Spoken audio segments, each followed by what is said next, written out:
इस वक्त की सबसे बड़ी खबर आपको बता रहे हैं मुजफ्फरपुर से, जहां कुर्नी विधानसभा क्षेत्र के केरमा के मैदान में वीआईपी सुप्रीमो मुकेश सहनी का संकल्प यात्रा रथ आ चुका है।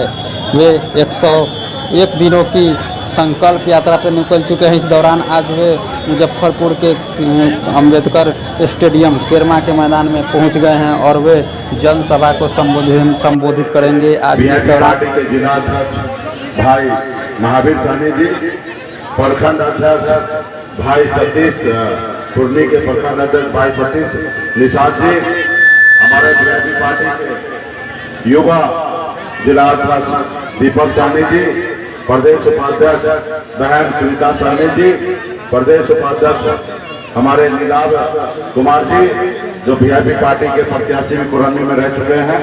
इस कार्यक्रम में उपस्थित हमारे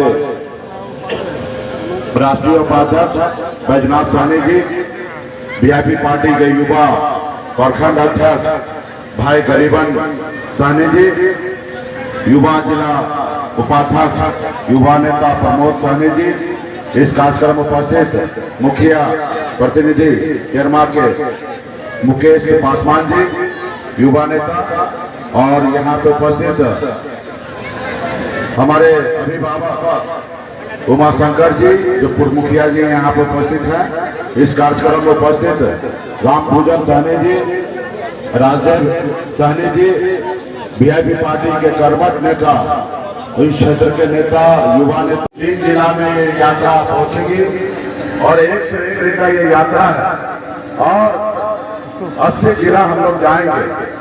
कल रात को वैशाली में कार्यक्रम था, कल सुबह से लेकर रात तक 12 बजे रात तक कार्यक्रम हुआ और लगातार रोज कार्यक्रम हो रहा है। थोड़ा तबियत भी अस्वस्थ हो रहा है क्योंकि हर जगह पे भाषण देना रहता है। तो इसलिए साथियों, आज मैं एक संदेश लेके आपके बीच में आया हूँ कि साथियों, माता बहन, इस संसार में अगर आपको सर उठा के जीना है, मान सम्मान अधिकार के साथ जीना है, तो आपको 2 काम करना पड़ेगा। एक काम, 1 रोटी कम खाइए लेकिन अपने बच्चे को पढ़ाइए लिखाइए। आप अपने हर जरूरत को कम कर दीजिए लेकिन बच्चे को पढ़ाइए लिखाइए। आप अगर कोठे के घर में नहीं है तो सही है, आप झोपड़ी में रहिए लेकिन अपने बच्चे को पढ़ा लिखा के काबिल बनाइए।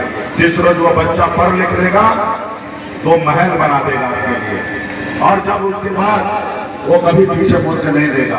इसलिए जरूरी है, एक इंसान की जिंदगी में पढ़ाई लिखाई इतना ज्यादा जरूरी है कि एक मान लीजिए कि एक व्यक्ति की जिंदगी में आंख का जितना महत्व है, आंख एक व्यक्ति को जितना जरूरी है, उतना ही उससे भी ज्यादा जरूरी है एक व्यक्ति की जिंदगी में पढ़ाई लिखाई, एजुकेशन।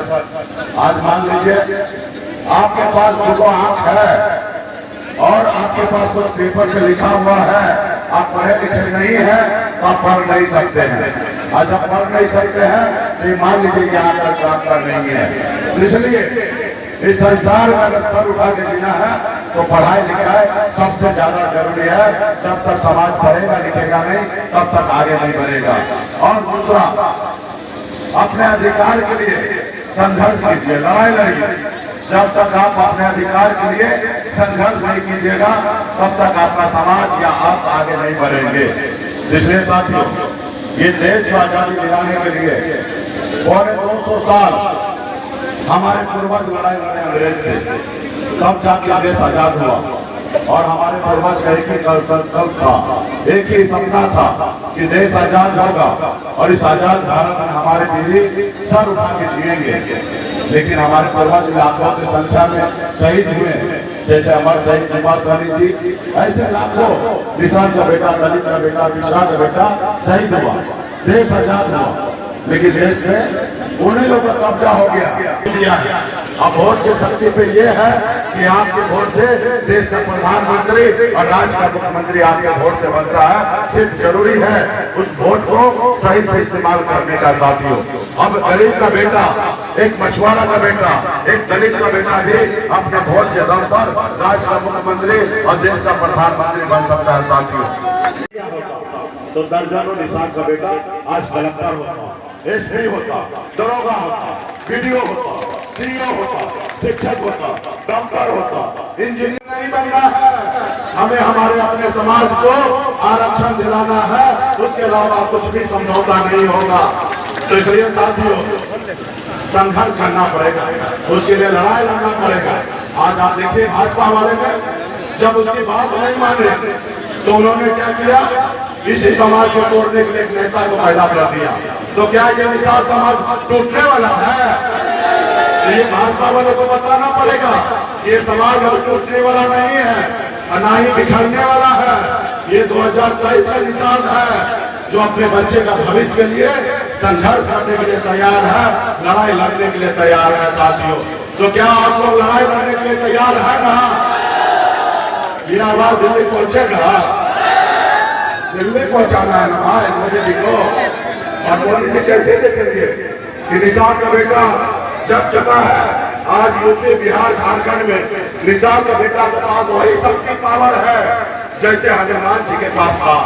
7 समुद्र पार कर सकता था, लेकिन उनको नहीं पता था। लेकिन जब याद दिलाया गया कि हे प्रभु, आप 7 समुद्र पार कर सकते हैं, जब हनुमान जी को याद